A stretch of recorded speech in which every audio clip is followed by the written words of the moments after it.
দিনের বেলা হোটেল রেস্তোরাঁ বন্ধ রাখুন।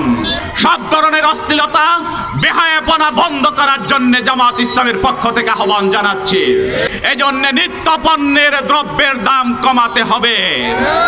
চাল, ডাল, আটা সহ নিত্য প্রয়োজনীয় দ্রব্যের দাম কমানোর জন্য ব্যবসায়ী ভাইদের কাছে এবং রাষ্ট্রের দায়িত্বে যারা আছেন তাদের কাছে আমরা আহ্বান জানাচ্ছি।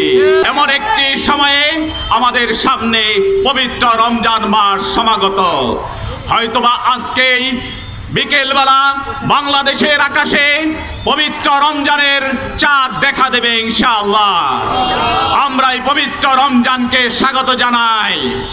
সেই সাথে আমরা আমাদের মুসলমান ভাই এবং বোন এবং ব্যবসায়ী সহ সকল শ্রেণী পেশার মানুষের কাছে আমরা আবেদন জানাই, শতকরা 95% মুসলমানের এই দেশে আল্লাহর একটি পবিত্র হুকুম রমজান আসছে, আমরা সকলে রমজানকে সম্মান করব। এজন্য জামাত ইসলামের পক্ষ থেকে আমাদের আহ্বান, রমজানের পবিত্রতা রক্ষা করুন। দিনের বেলা হোটেল রেস্তোরাঁ বন্ধ রাখুন। আল্লাহ রাব্বুল আলামিন মহাগ্রন্থ আল কোরআনে বলেছেন, তোমাদের উপরে রমজানকে ফরজ করা হয়েছে যেরকম ফরজ করা হয়েছিল তোমাদের পূর্ববর্তী জাতির উপর। আশা করা যায় তোমরা পরহেজগার হবে, তোমরা মুত্তাকি হবে, তোমরা আল্লাহওয়ালা হবে, তোমরা আল্লাহ ভীরু হবে। এজন্যে রোজাকে ফরজ করা হয়েছে। প্রাণপ্রিয় ভাইরা, আসুন আমরা সামনের এই রমজানের চাঁদ ওঠার সাথে সাথে আমরা নিজেদেরকে বদলানোর চেষ্টা করব। এই রমজানের শ্যাম সাধনার মধ্য দিয়ে আমরা একজন সত্যিকার ভালো মানুষ হতে চাই। এজন্য আমাদের আহ্বান, জামাত ইসলামের পক্ষ থেকে আহ্বান, এদেশের তৌহিদি জনতা, রোজাদার ভাই এবং বোনেরা যেন শান্তিতে রোজাটা রাখতে পারে। এজন্য নিত্য পণ্যের দ্রব্যের দাম কমাতে হবে।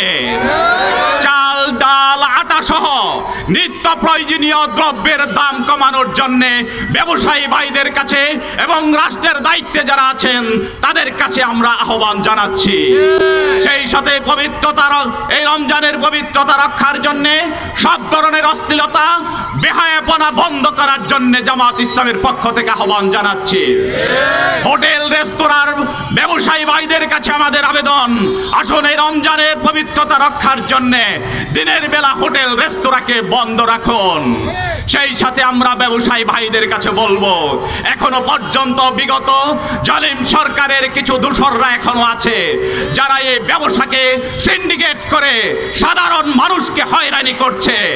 আমরা সকলের কাছে আবেদন জানাতে চাই, ব্যবসায়ী ভাইদের কাছে আবেদন জানাতে চাই, এই সিন্ডিকেটকে ভেঙে দিয়ে এই সাধারণ মানুষ যেন দুমুঠো ভাত খেয়ে তাদের জীবন ধারণ করতে পারে, আল্লাহর পবিত্র হুকুমে রমজান পালন করতে পারে। এজন্য আপনাদের সকলের কাছে সেই আবেদন আমরা জানাচ্ছি। প্রাণপ্রিয় ভাইরা, সর্বশেষ যে কথাটা বলতে চাই, এই রমজানের রোজা রাখার মধ্য দিয়ে, পবিত্রতা অর্জনের মধ্য দিয়ে আমরা একজন ভালো মানুষ হতে চাই। যদি ভালো মানুষ হতে পারি এই দেশটা ভালো হবে, এই সমাজ ভালো হবে। এজন্য জামাত ইসলামের পক্ষ থেকে যে স্লোগান দেওয়া হয়, আল্লাহর আইন চাই, সৎ লোকের শাসন চাই।